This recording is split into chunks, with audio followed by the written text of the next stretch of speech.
This will be Rob Nyland, who leads the research and innovation team at Boise State University. He has over 20 years of experience in instructional design, media development, and research.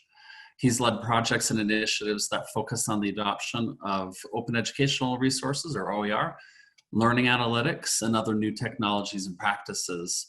He has further conducted research and presented at various national conferences in the US and abroad on these topics, in addition to online learning, competency-based education, and social media. And I'm going to go ahead and stop sharing my screen and turn it over to Rob. Rob, we are delighted to have you with us today and hear your thoughts on open educational resources in this brave new world we're in. As Michael said, my name is Rob Nyland. I am the Research and Innovation Team Manager at Boise State University at the eCampus Center. So that's the division of our university that helps with online courses and programs. I lead a small team that conducts research and evaluation of new technologies and practices for all of our online courses and programs. Because of the COVID-19 pandemic, I'm in a situation that probably many of you are in, and that is we are trying to figure out how to get our faculty to transition to online, teaching online. We're very unsure of what our fall semester looks like. We have fingers crossed that things will, be as normal as possible. But also we are, making plans to be able to adjust so that we can meet the needs of our students. And that's really one of the things that I want to talk about today. Let me see, it's not loading up. So because of the uncertainty of the fall semester, my colleagues and I have been emphasizing the need to be flexible. Let me see if I can get this to load really quick. Apologize for that. All right, well, it's just going to give me a black screen, so I'll go with that. We have, at Boise State University, one of the things that we've done to try to prepare for fall is an initiative called Flexible Teaching for Student Success. And this is a faculty development initiative at the university where we are trying to equip faculty to be able to teach in ways that are really, really flexible. Not knowing what the fall semester looks like, we want them to be prepared to teach face-to-face, online, hybrid, and various combinations in between that. I think if anything, for probably many of you, this whole pandemic has brought to light a lot of issues around digital equity and access to digital materials. And that can come through internet access, that can come through computers or other learning materials. But I think it really brought up a stark contrast that is a need that needs to be addressed in higher education right now. So there's a bunch of other people that could talk to you about how our initiative at Boise State University has really been trying to address the needs of learners. But I'm just here to talk about like my little corner of the world, and that is primarily with my work through open educational resources. And so I want to talk through how OER can help us increase flexibility and accessibility for our students, particularly during this pandemic. So I want to first get started with the question of what are OER. Now, many of you may be familiar with OER, but I wanted to bring to light how we consider OER in the context of our work at Boise State University. So this is a definition that was created by our Boise State OER group, and I'll just read it here. It says, open educational resources are free, openly licensed materials that permit use, revision, and redistribution. While the benefits of OER are available to all learners and educators, OER draws on the principles of diversity, equity, and inclusion. As such, it is developed for the empowerment and with the participation of marginalized learners who may be underrepresented in educational contexts. And so you'll see many of the kind of hallmarks of a traditional OER definition. So that's that free use, openly licensed use, But we also wanted to center the work that our university is trying to do around diversity, equity, and inclusion. And that's something that I really want to emphasize today, is that OER gives us the flexibility to meet the needs of our students, and particularly those students that have been historically marginalized. So what does OER look like? For me, OER is a really interesting thing because of its flexibility and its modularity. So I like to think of OER as a little bit like Legos, is the analogy that I use. And so I can, if I wanted to, I could go out and have someone build me out of Legos this big model, right? And I could go take that whole thing and utilize it as is, and it would work perfectly. But what OER allows me to do, it allows me to kind of go down to the brick by brick component and pull things out that I don't want to use and add things in that I do want to use. And so when I'm looking for OER, that may be videos, that might be just lessons that I can utilize, or it may go all the way up to full books. So probably one example of OER that you might be familiar with is OpenStax. OpenStax is an initiative out of Rice University in the United States. It is funded by private organizations, philanthropic organizations.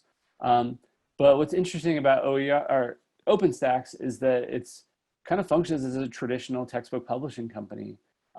Very, very high quality, and they have great materials, ancillary materials that go along with these books.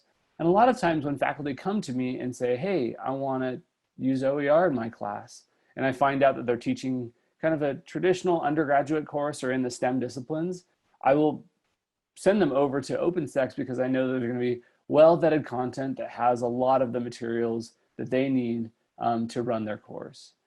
So it's very exciting, and that kind of shows you, kind of going back to my analogy of this kind of fully built thing that can be utilized by the faculty member. Another example is something where we've kind of taken things down to its component parts. And this is an example out of my university. And I want to give a shout out to my colleagues, Teresa Focarile and Monica Brown, who I work closely with. So Teresa is a theater faculty, and she had a textbook in her class that was costing her students a significant amount of money every semester to use. And because of this, students were doing the thing that students a lot of times do, which is, they're borrowing it, they're sharing this textbook. And Teresa thought there's got to be a better way. And she realized that most of the plays that were contained inside of the textbook, this is classical through neoclassical, are in the public domain. They're very, very old plays. And so they partnered, she partnered with Monica, who works with me at the eCampus Center, and they were able to take those original forms, find them on Project Gutenberg, and then build them into their own textbook using Pressbooks, which is our OER book publishing platform. And one interesting thing that they were also able to do with this project is that they were also able to include theater works that weren't typically part of kind of the Western canon. And so being able to get those different perspectives from cultures across the world was a very important part in telling the story of maybe those voices that had been historically marginalized. So because OER are released with an open license, they really allow us to be flexible as higher education institutions to meet the needs of our students. But the question is, what are those needs? What do students value in their course materials? And this kind of led me to an interesting conversation with one of our student government officers. We were in an OER meeting. We have a group that meets every other week at our university. And they were talking about coming out with an inclusive access, kind of a statement against inclusive access. And that kind of led to a conversation where I asked her, what are the things that you do value in your course materials? And this was a really, really interesting conversation to me. And a couple of big themes that kind of came out of that conversation is that students value affordability and access is kind of one camp, and the other camp is inclusivity and accessibility. And what I would argue is that While there's a lot of solutions and learning materials out there, OER is the best way to maximize those specific student values. So as an institution, if we want to be able to align our learning materials with the needs and the values of our students, OER is a good mechanism for doing so. So I'm going to go and unpack these values a little bit. So the first value is affordability and access. So it's likely that many of you have seen headlines like these, numbers like these. The prices of textbooks have risen higher than the consumer price index. So in the OER world, we call this kind of argumentation line cost framing. And honestly, it's not something that we like to do very often because we like to instead focus on the pedagogical benefits of OER. However, it's really difficult to ignore that students are attracted to OER because of the free cost, and that also this can be a barrier to a lot of students. Here's some research out of the Florida textbook survey, and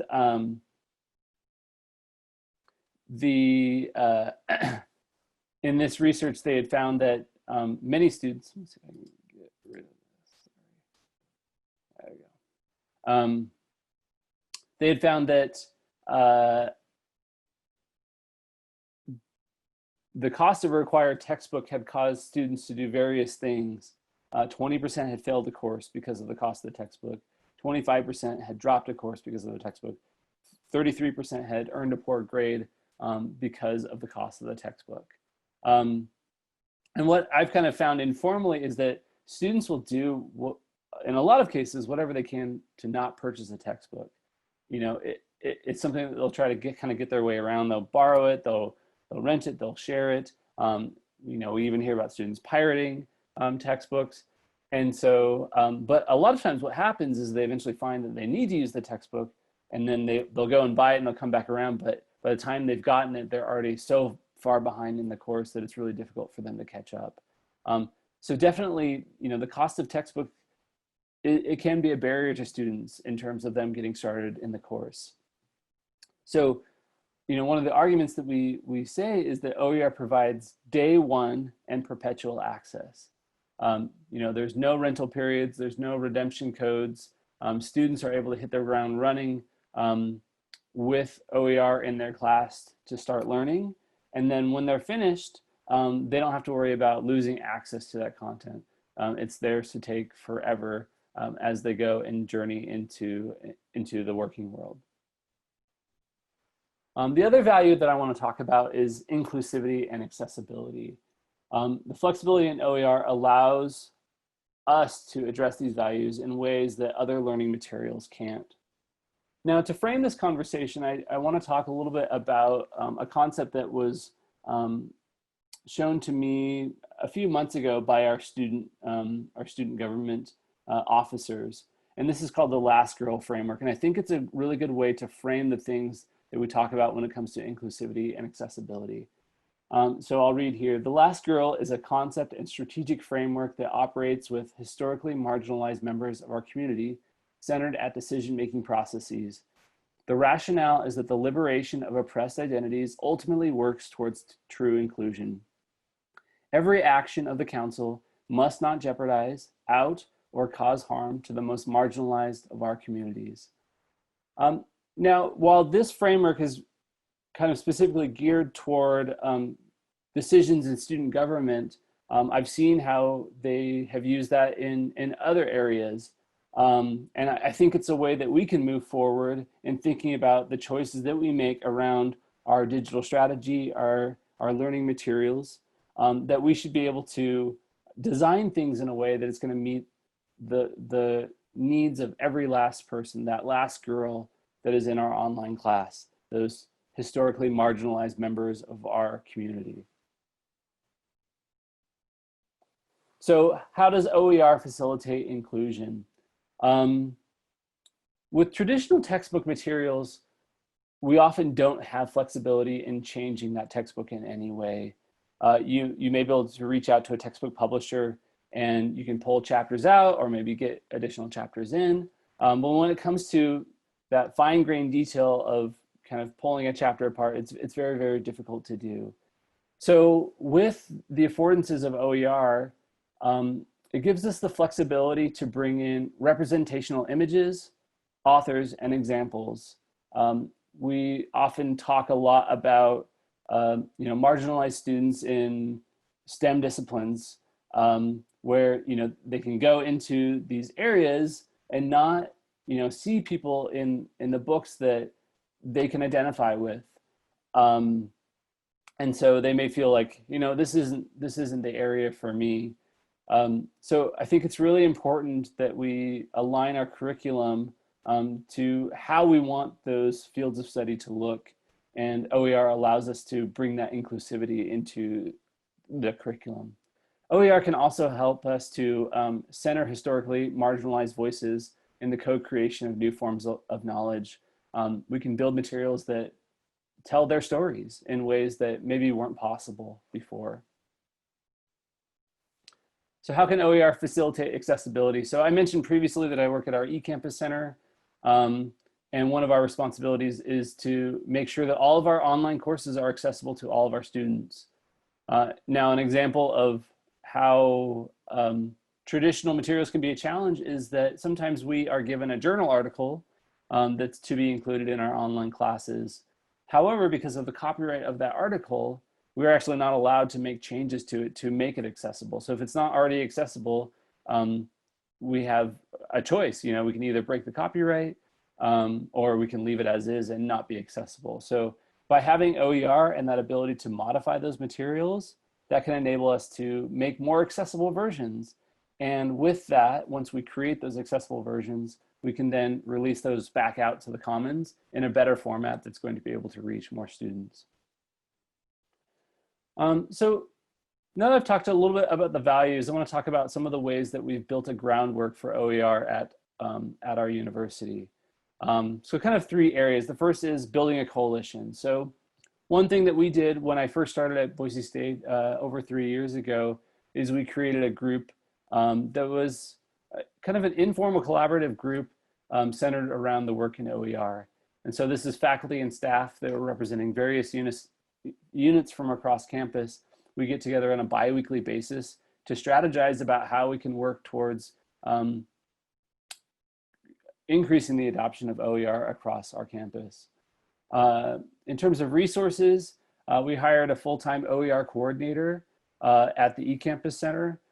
She works with me, and that has been really an accelerant for faculty who are wanting to adopt OER in their courses, and that's really been a great thing.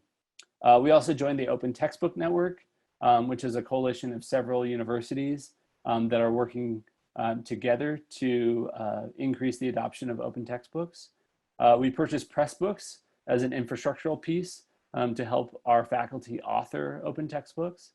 And we also found that incentives were incredibly helpful, and we received $25,000 from the Idaho State Board of Education to help develop OER. And if you're familiar with OER initiatives at all, $25,000 is really a drop in the bucket compared to what some other institutions and states in the United States have been funneling into OER.